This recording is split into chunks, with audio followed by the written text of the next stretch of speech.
Hello বন্ধুরা, তো চলো আজকে তোমাদের নিয়ে যাই একটি নতুন জায়গায়। তো আজকে কোথায় যাচ্ছে? আজকে চলে আসছে আমাদের জলপাইগুড়ি থেকে একটু দূরেই একটি শিব মন্দিরে, যেটা অবস্থিত আমাদের হুম। পাঙ্গা ব্রিজটা পার করে, একটু মুন্নাস হ্যাপি হোম স্কুল পার করে তার পাশের গলি দিয়ে ভুষাপাড়া সেই মন্দিরের তে আজকে চলে আসলাম তোমাদের সাথে সেই মন্দিরটাকে দেখাতে।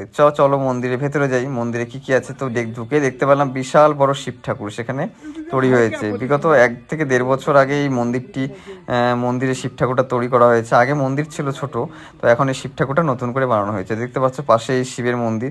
তো ভেতরে এখানে লেখা আছে সত্যম শুভম সুন্দরম। এটা জায়গাটা হচ্ছে ভূষাপাড়া, জলপাইগুড়ি ভূষাপাড়া। এখানে দেখতে পাচ্ছ শিবের লিঙ্গ, এখানে হচ্ছে সবাই জল ঢালে। এখানে তোমরা যারা যা আসতে চাও তো আসতে পারো এই শিব মন্দিরে। তো এটা বেশি দূর না জলপাইগুড়ি শহর থেকে, অনেকটা কিছুটাই দূরে, 1 থেকে 2 কিলোমিটার দূরে এই অবস্থিত মন্দিরটা। পাশে আরও ছোট ছোট অনেক মন্দির আছে।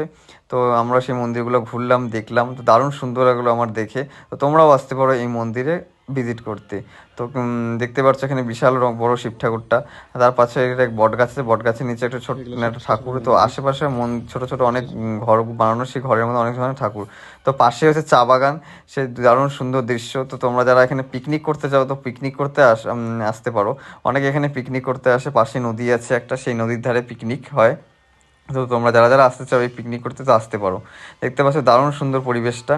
তো আমি আজকে গেছিলাম সেই এখানে দেখতে। তো দারুণ সুন্দর লাগলো জায়গাটা। তো তোমরা আসতে পারো এখানটা ঘুরতে।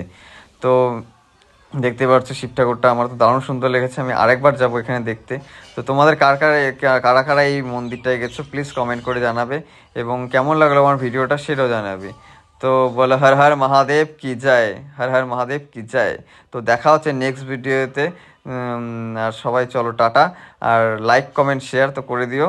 তো দেখা হচ্ছে নেক্সট ভিডিওতে। চলো আজকে চলো টাটা, বাই বাই।